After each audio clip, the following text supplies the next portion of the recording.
Hey guys, Tyler with Independence Overland. So today I wanted to go over my recovery gear, what I've been using, and just kind of touch base on this stuff because I've intended on making this video for a very long time. It just has not come to pass. We're gonna go over the bag I carry, all the stuff I have and had, and the new stuff that I'll be using for both the FJ and the new build as it comes along.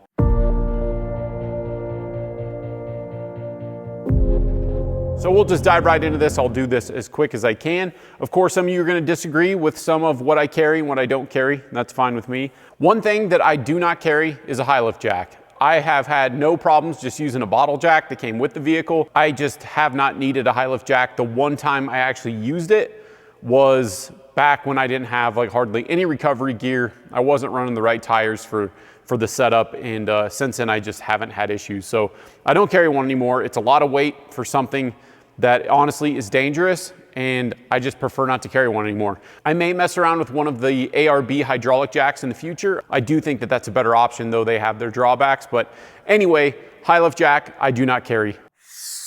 So if you guys have watched my videos, you understand that I am an off-roader where I will tackle different obstacles if they are in the way, but I don't necessarily go looking for those. How I travel is I will find a pretty place on Google Maps or something like that, or I'm going to look for something.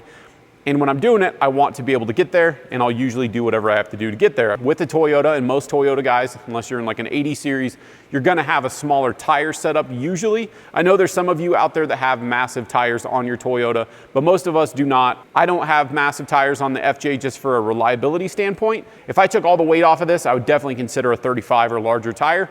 But because of the weight combined with a big tire, you're running into more possibilities of breaking stuff, and so I just run on a smaller tire. I've had very few issues with going to places that I've wanted to go, and a lot of that is because I'm not afraid to use this equipment to drag this thing up somewhere if I have to, or get a little help from one of the other trucks in the group. So that's just me. I know I'm gonna get a lot of blowback for saying it, but you can get a Toyota into most places. The Jeeps can go. It's just gonna require a lot more effort, and sometimes you need more recovery stuff. I've had very few circumstances where my tire size was affecting where I was going versus like being top heavy affected me more. So anyway, I think that with smaller tires, you can still go plenty of places, but if you are going to run a smaller tire like myself, it's almost even more important to have some of this gear, because if you want to keep going down a trail sometimes, you gotta use those skid plates, and I am all about using my skid plates. I've drug belly up so many obstacles, but anyway, I've done that with some of this equipment. So let's dive into what we're using. First and foremost, soft shackles. This is a cheap Amazon soft shackle. These are like 20 bucks. I have used them.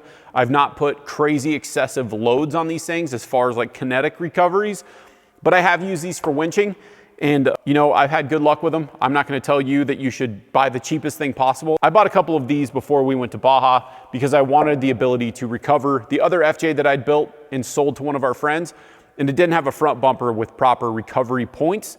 So with this, I was able to hook up to the factory tow hooks and not do a kinetic recovery, but winch it out. With the factory tow hooks on the front of a vehicle, you shouldn't be doing kinetic recoveries. That can go pretty bad. With something like this, you can definitely just winch somebody out of something.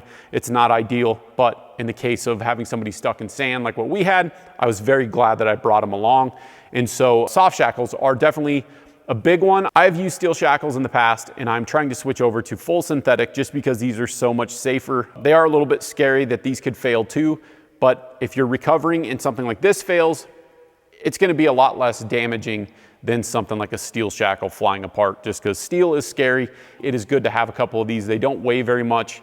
I bet it takes 3 or 4 of these to equal the weight of one steel shackle, and they're rated for more weight. I think these are rated for like 20 or 30,000 pounds, which is just amazing. They're kind of intimidating to first start using because it's a knot tied into a rope essentially, but they work, and they work well. I've used these to winch myself up stuff and to do some recoveries, and they work. So anyway, I would order more than one.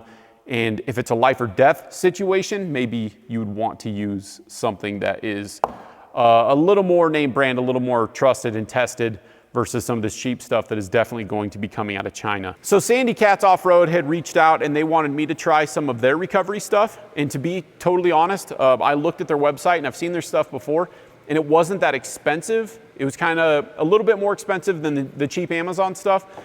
But I'd looked at it previously on my own and considered buying some of it.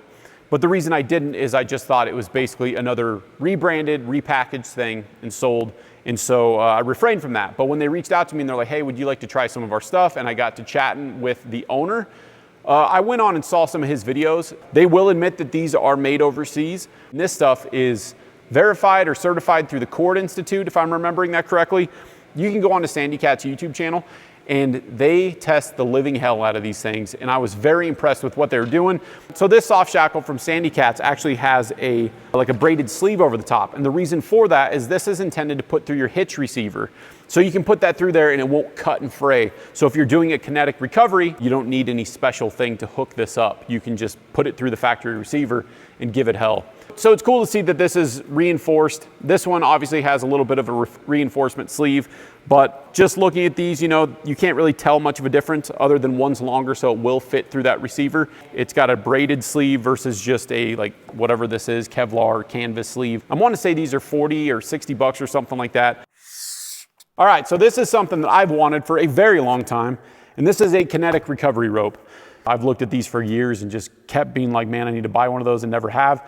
In Baja, for instance, when we were getting that other FJ unstuck, not that she had the right bumper for it, for the recovery points, but that kind of a recovery was going to be a perfect setup for something like a kinetic rope. So with a basic toe strap, if you try to drive away from somebody and you're hooked up to them, you're just basically going to hit the dead end and you're both going to feel it and it's going to hurt and it's really not going to do much. It might even rip their bumper off. Well, hopefully not, or rip a recovery point off, something like that.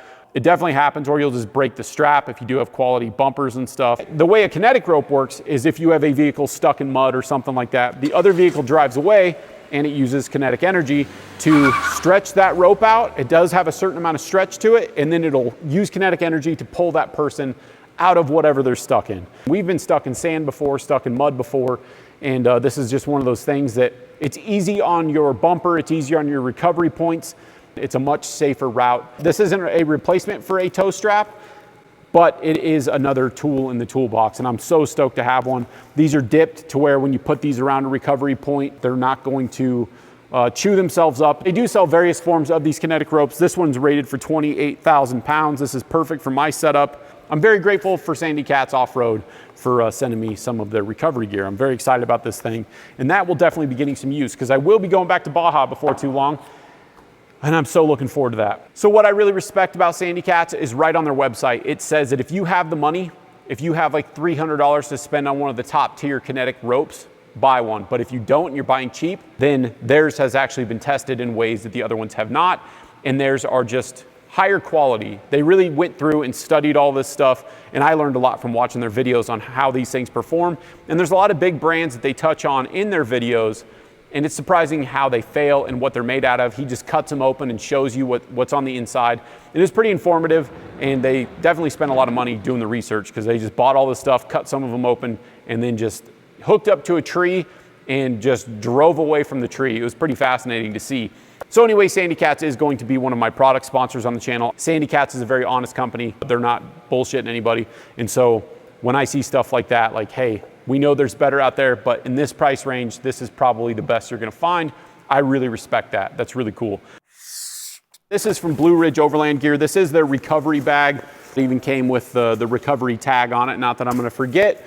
But this is another thing, kind of like a medical kit. If you need your friend to go grab this out of the back of your truck, then it is nice to have a label on something. It's not for you, it's for everybody else. If you're hanging off the ledge or something like that, it is nice to have a label on things. I do have a tree saver, which this is, again, this is just something cheap. This is not meant for kinetic type stuff. Use a tree saver, don't wrap your winch rope around a tree. It damages the trees. We're already losing enough trees as it is, so don't do that. And then I have a basic recovery rope. This is just basically like a toe strap, and I carry this thing. I've rarely had to use it. I have had to pull a vehicle that didn't have a locker up something once before, but aside from that, it rarely gets used. It's just something that I have in here because you never know when you could need something like this. Even if you had somebody who blew up a drive shaft or diff or something like that, you never know when you're gonna have to tow somebody out. So this is rated for 10,700 pounds, just typical rope there, nothing major. My tree saver is rated for 30,000 pounds. So in here I also have a steel shackle, which used to live on my bumper, but I've taken some of those off over time just because they're unnecessary and then they become lodged on there. I have a snatch block I definitely need to get a better snatch block. This is a cheap Amazon one, and honestly, it terrifies me to even use it. I need to buy something like an ARB or a Factor 55, something like that. Snatch blocks can be cheap. While editing this video, I realized how important it was that I replace my old cheap snatch block. The modern ones are designed for synthetic line, and they're just a machined aluminum spool with no assembled parts to fail. I'm sure the reputable manufacturers make great ones, but for now, I found a $30 version on Amazon with a 66,000 pound brake strength, and I'm ordering two and throwing the old one away. These spool-style snatch blocks do require soft shackles, so make sure to order those as well. And so I'm not anticipating that it's actually a very good snatch block. On the topic of snatch blocks, let's cover them real quick for you newer guys that may not realize how important they can be. In a lot of situations, your winch isn't actually rated for the weight that's on the package. It's typically much less, but we'll cover more of that in a few minutes. One of the situations I personally find myself in is winching in unusual directions. Just because someone needs recovered doesn't justify going off trails unless it's a serious life or death situation. To use a winch around tight areas, around obstacles, or even between vehicles, snatch blocks can be utilized. Let's be honest here, whoever's going to show up to save you from your demise is going to be a Toyota, and when they show up, several snatch blocks can be deployed to pull out at an appropriate angle.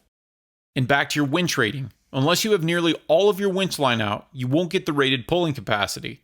But with pulleys, aka snatch blocks, you can drastically increase the winch's abilities to get you out of situations where you might be solo or you're just recovering an extra heavy truck. As I build another recovery kit for the new vehicle, I'm gonna have one in each truck. And honestly, I'll probably do something that's higher end than all of this. These are sticking around. And then I have my winch controller, my open road winch controller has something rattling around inside of it. That's not a good sign. This is just the wired one in case some of my wireless ones give out. I carry a wireless remote, and then I have one up front as well. Let's see, I got a master pull. This is for basically if you're on a rock, you put this around your winch line and it'll protect your winch line. And then what else we got in here? Another steel shackle, and that is it in that bag. So if you wheel like I wheel and kind of venture out into the backcountry, especially by yourself like I do, this is kind of a bare minimum kit I think you need to have, just because you need to be prepared to get yourself out of something, and that does include a winch. If you do a lot of stuff by yourself, I think a winch will give you a lot of confidence. I've needed it before. I've had to get myself out of stuff that was just totally unexpected. The most recent one I had to deal with, which was a couple years ago now, I was just driving down a road, it had rained, and I was on my way back out, and the FJ almost went off a ledge, and it was super muddy. Just suddenly, the recovery is one of those situations where I really needed several things that were here. I needed, at the time I didn't have a soft shackle, but I used just about everything else here to get myself out. It was terrifying. So I'm gonna put all this stuff back in the bag to clean off the bench space here, and then we'll talk about the next stuff. As I'm packing this up, I just realized I carry this under the seat of the FJ. I always have this quick and easy to get to. I have a wireless remote in the front of the FJ for my winch. So if I ever need to rapidly hook up to somebody, if somebody's going in some water and their truck dies or something like that, I can get in there, I can hook up to something, and I can pull them out pretty quick, or whatever the situation is, even if I'm recovering myself. Because of the space in the FJ Cruiser, and because I travel with the dog and I've got all my camera stuff, I do have to keep this in the back, which is not a good place to be keeping one. I keep it kind of stashed away. It's not the best place. You want to have rapid access to it. So I have to have rapid access to some of my stuff, and that's just the way it is for my vehicle. You guys with trucks and more space than I have, it is a good idea to keep it right behind the seat if you can. But the thing is you need to have quick access to some of this. If we are going to do something like in Arkansas when we cross through the deep water, I did get this out and I had this behind the seat, and I kind of just put it on top of the Pelican case of my camera stuff, and it was ready to go for that circumstance because I knew that I was in a situation where I may need it if somebody's vehicle were to drown or something like that. Don't just squirrel this stuff away or put it in the very back of your truck underneath all of your camping gear. Just because you don't use it that often doesn't mean that it's not important. And you might surprise yourself too if you're like, well, I'm never going to drive through a river. I can guarantee you my friend Mark on that Arkansas trip never thought he was going to be driving through that day. And when you're with people, not that we were pressuring him into doing it at all, but when you're with other people that are doing it, you might convince yourself, you're like, okay, you know what, I'm going to try this. So my Blue Ridge Overland gear bag actually has a spot for a couple soft shackles to where you have them on the outside of the bag. It makes them a little bit quicker to get to. Okay, I probably should have started with these because honestly, A good set of recovery boards can replace a lot of this other stuff, especially for you new guys. I use MaxTrax more than I use almost anything because they are seriously that good for getting out of stuff. I've gotten stuck in mud in Arkansas and I just could not move, and you could get the winch out and go through the whole process of doing that. It's more dangerous and it's honestly more work because then I have to get in the back of the FJ, get my stuff out like I was saying, or grab my recovery kit, and then you have to get the 50 or 100 feet out of line, hook it to a tree, do the whole thing. As with these, you can literally take these off the tire or wherever you're mounting them, throw them under the tires, and you can almost always just drive out of something. I think for all you guys that are just beginners, this is the best investment of your money in the beginning. You can get out of so much stuff with these: snow, sand, mud. You can use them to bridge things. If you just can't get through certain obstacles, it will mess them up a little bit. It'll kind of carve into the bottom of them. Mine have been messed up because I've recovered people that were stuck in ice storms before coming back from Utah. And there's a guy just not moving in the middle of the road, causing all sorts of dangerous issues for other vehicles. So I did sacrifice my MaxTrax a little bit. Honestly though, after even doing that, these are worn down, but they still work great. There's no problem. I'm particular with the brand MaxTrax. I'm not sponsored by them. I do have affiliate links for Amazon stuff, but I can sell you any of these. And honestly, you're more likely to buy a $100 set if I were to link those. These are like $300 or $329, I think they've gone up to now, just with inflation and the price of everything. But the difference with these is they don't crack apart in the cold, and if they do, they will give you a new set. MaxTrax is made out of some special polymer, some special material, to where in a situation that they need to bend, they can literally bend around the shape of the tire if they had to. And other recovery boards from different brands, they're harder plastic. They're basically just mass-produced cheap plastic, and they will break. And so when I see comments online about people being like, I'm not paying $300 for cheap plastic, I'll just buy the $100 Amazon ones, you cannot convince me that any of those are as good as what this is. These are just phenomenal. The design of them is just all around, it's just a better design. And not to mention there's more aftermarket support for the MaxTrax. If you're gonna mount these onto something, there's all sorts of pin options, rear tire options. There's mounts from places like Expedition Essentials that builds like a thing for some of the, well, you can mount it to just about anything, but it's like a locking mechanism. There's just more aftermarket support there. And so with any vehicle, you could mount these super easy. Not saying the other brands can't be mounted pretty easy, but there's just more of a standard with the MaxTrax. If I bought a brand new vehicle, it wasn't quite built up yet, and I was going on a trip to a muddy area next week, I would be taking this and this versus worrying about the winch. The winch is it's good to have, but this can get you out of most stuff. I just use NRS straps to mount mine to the tire, and then I put my spare tire trash bag over the top of that. And so when I take these off the wheel, this will just be, these straps just hang there. So then when I put it back on, I just have to buckle these. If I'm going through some area where I'm worried about them getting stolen, I just put a cable through one side of this so I don't have to worry about them walking off or worry as much. I would get proper NRS, or there's a few other companies now like Roller Cam, I think makes a good one. Just something that's not super cheap Chinese stuff. That way it doesn't loosen up when you're going down the road, because again, these are expensive. They can get you out of a bind really fast. Very happy with these things. I'll shut up about those now. And of course, last on the list, I have the winch from Open Road. And this is the 10,000 pound winch, which is enough for the FJ. So I have the Factor 55 Fairlead on here, and then I have the Factor 55. I forget which model this is exactly. This is just the standard hold one, where you can put something like a steel shackle through here is the intent. I'm sure most of you are familiar with these. The reason Factor 55 created this is because it's a closed system. So you are no longer using a hook, and they're much more useful. You can put like a soft shackle through this. I've done that before, but it's really designed for something like a steel shackle. Now, if I were to buy another one of these, I would absolutely buy the one. There's the Ultra Hook, which is really cool. But if you're gonna buy something that's a little less expensive like this one, I would definitely be looking at the version that has, it's kind of like a teardrop shape. The teardrop shape is for a shackle like this, where you can fit this side of the shackle through there. So right now I have to use the pin in there, but in certain circumstances, you want to get the entire end of the shackle through this. So this one is slightly limiting, but I've used it plenty. It's got me out of plenty of situations. Factor 55 is of course very popular. There's another company called Sabre that's coming out of Australia. They'll be sold here soon. And I've checked out some of their stuff as well. It's kind of a similar idea, but they've got some unique designs with theirs. The reason I'm using an Open Road winch, this is a very budget winch. They did send this to me to review a while back, but I did have a warn in here. And the reason I switched over is just, I'm doing YouTube stuff. I was excited to get a free winch to try out. and I wanted to really test to see how much different a cheap winch is, or an inexpensive winch is, compared to some of the name brand stuff. So in the future, I will have a higher end system on my new build, and then just like with the lights and stuff. And so subscribe for that, because the reason I have taken some of this stuff on is because my intent in the future is to be able to have budget items plus the expensive stuff, to be able to compare them and give you an idea of if something is worth the money. So this winch setup has been awesome. It's got 2 wireless remotes. It comes with a synthetic line.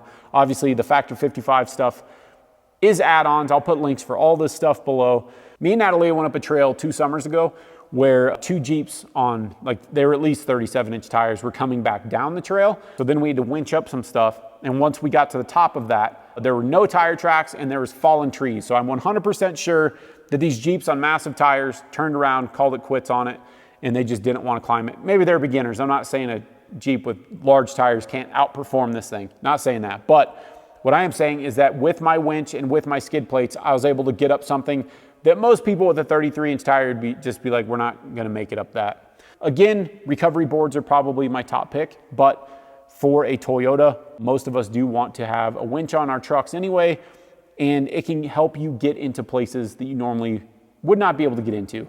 So the whole video where we winched up those rocks, I'll link that below too, is pretty fun. So I do consider the winch a staple piece. I know some of you guys in like California that just go down to Baja all the time. Maybe you don't need a winch. It's a lot of weight for no reason if you don't need it. I definitely want one, because here in the mountains, you never know what's gonna happen. I see people slide off the road all the time here in Colorado. It's just one of those things. Even traveling for the holidays, I might slide into a ditch, and I like the idea of being able to get myself out of something. We got a special guest with us back here. So anyway, that's my recovery kit. That's what I've got for now. It's not a perfect kit, but it works for me. If you have any suggestions or questions, drop them below. I'll put all the links in the description below. Thank you so much for watching, and until next time. As always, thank you so much for watching, and feel free to check out my other adventure, off-road, and overland related content.